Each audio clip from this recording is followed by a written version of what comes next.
YouTube. So I was thinking about making this video a couple days ago, and I was having second thoughts, and I prayed about it, and it felt like the Lord gave me reassurance to go ahead with it. So much of what we're watching for hinges on the testimony of this man.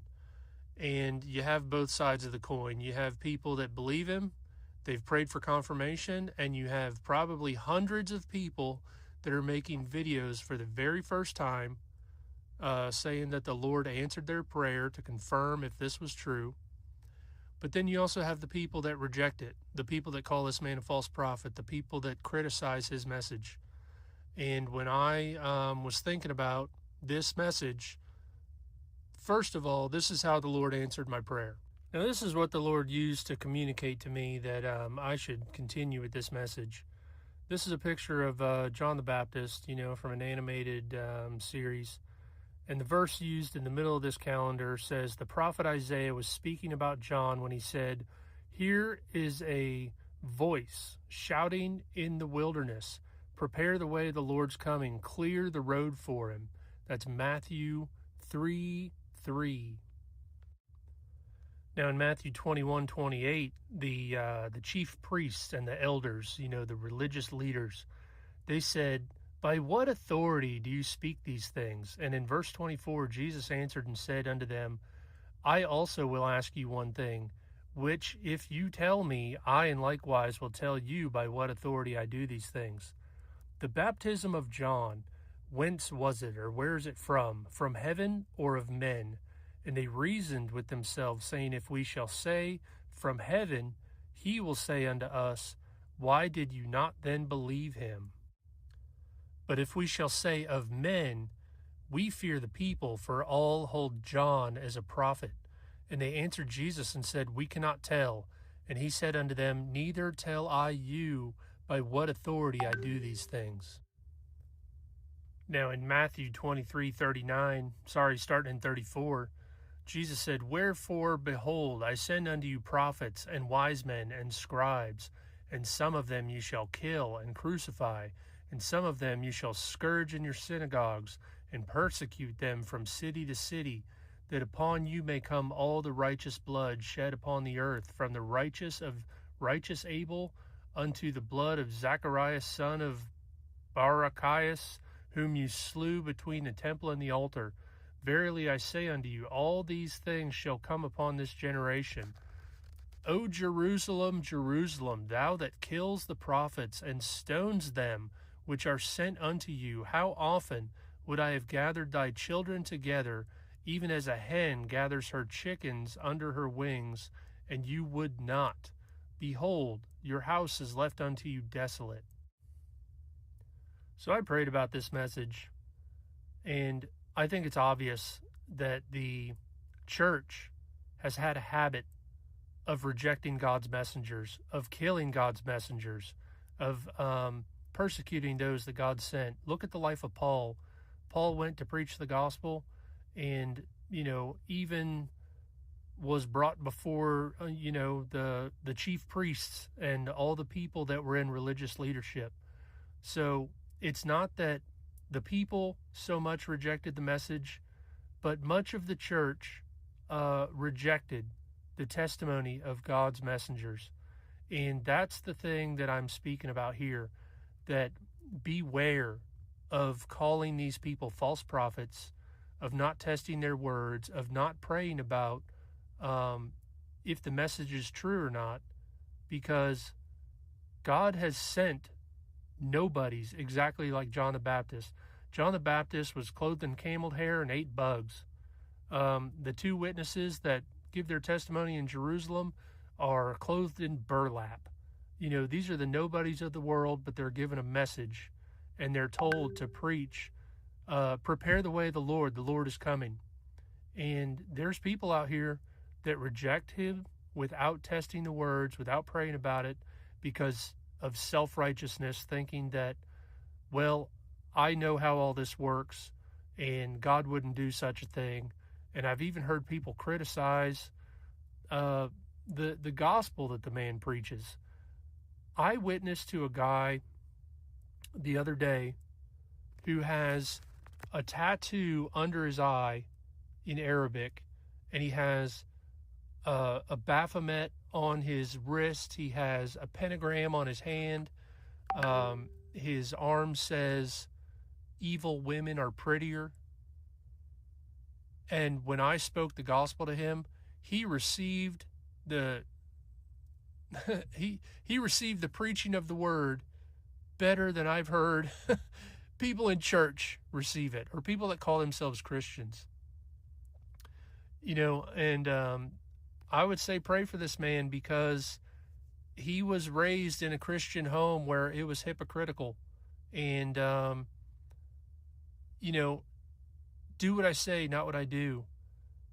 I would much rather preach the gospel to someone that does not look like a person that would receive than, I'd rather preach to him than to, 100 self-righteous people that want to, criticize how you do it.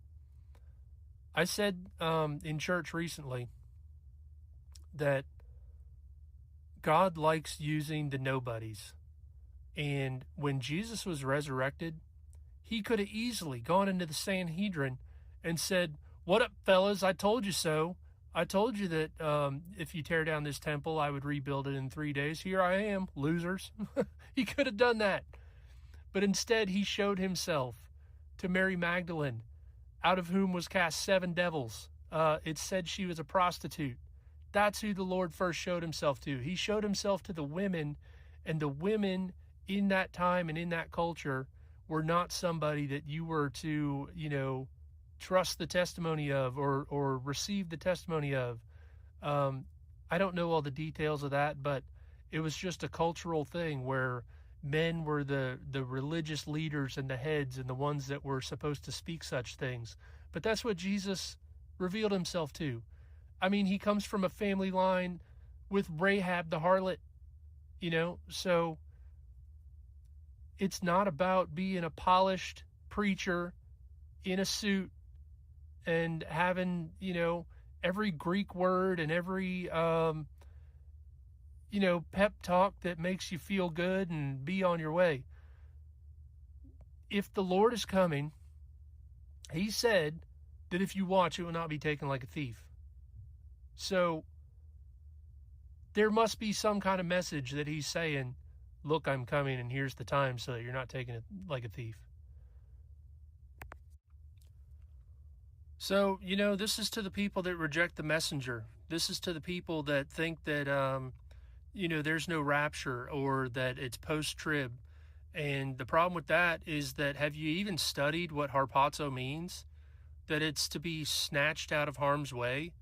Luke 21:36 is what I'm thinking of. So this is my last thought here. I said this before, but in Luke 17 it says, "As it was in the days of Noah, so shall it also be in the days of the Son of Man. They ate, they drank." The day that Noah entered the ark, the flood came and destroyed them all. The same day that Lot went out of Sodom, it rained fire and brimstone from heaven and destroyed them all. Even thus shall it be in the day when the Son of Man is revealed. Now, it's really kind of simple. If you're a post-tribber, why aren't you building a boat in your front yard? Why aren't you up in the mountains escaping the fireballs? If you have any sense of the time of the season that we're in, why are you just sitting here waiting for it to happen? If it's as the days of Noah, as the days of Lot, why aren't you doing those things? So I think that a lot of debating with people that don't believe is kind of a waste of time. And here's the last thing I'll say about it. If you think this isn't the time, go read Hebrews 3. "But Christ as a son over his own house, whose house are we, if we hold fast the confidence and the rejoicing of the hope firm unto the end? Wherefore, as the Holy Ghost says, today if you will hear his voice, do not harden your hearts as in the provocation, in the day of temptation in the wilderness." And it goes on to say that if you don't believe, you will not enter into his rest. Again, if this message challenges you anyway, you really should read this whole chapter. in verse 10, wherefore I was grieved with that generation and said, they do always err in their heart, and they have not known my ways. Do you know the ways of God? Do you know that he took Noah and Lot out when the destruction fell?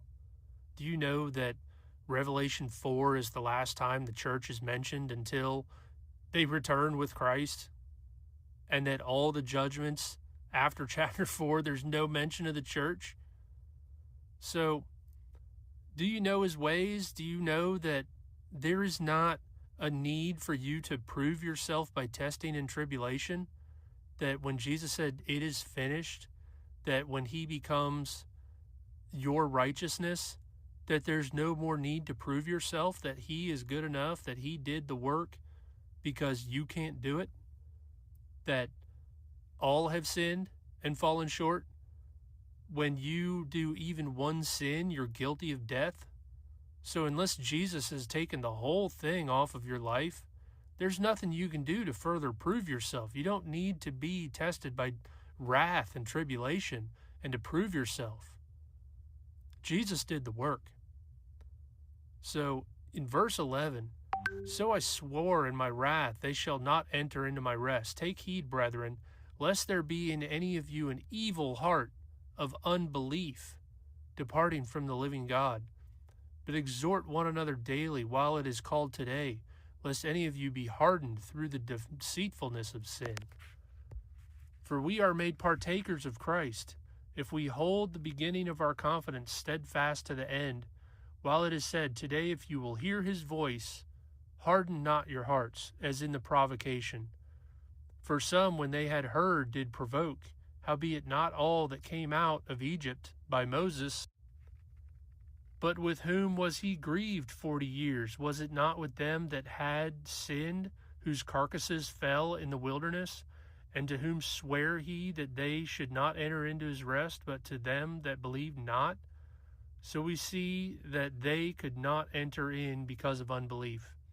And this is all talking about the Israelites that died in the desert because of the 12 spies. Joshua and Caleb said that they could go in and take the land, and 10 of them said no, they couldn't. And it was the 10 spies and all the ones that didn't believe that died and did not enter the promised land. So, I know that isn't exactly talking rapture, but it's the principle of it. Do you believe the messenger that has been sent? When Joshua said, yes, we can go and take the land, because it's about God doing it. It's not about you and your strength. And a lot of these people think that they have to prove that they can survive the test through their own strength. Jesus is my strength. Jesus is the reason I'm going to heaven. Jesus is the reason that I should even consider being raptured, because I don't have anything to offer in myself. I only have the Son of God that's standing in my place when it's time to stand before the righteous judge. So reconsider if you're, talking hard against God messengers. That's it. I try to keep it light around here, but the Lord wanted me to make this, so there you go. I hope you consider it. In Jesus' name.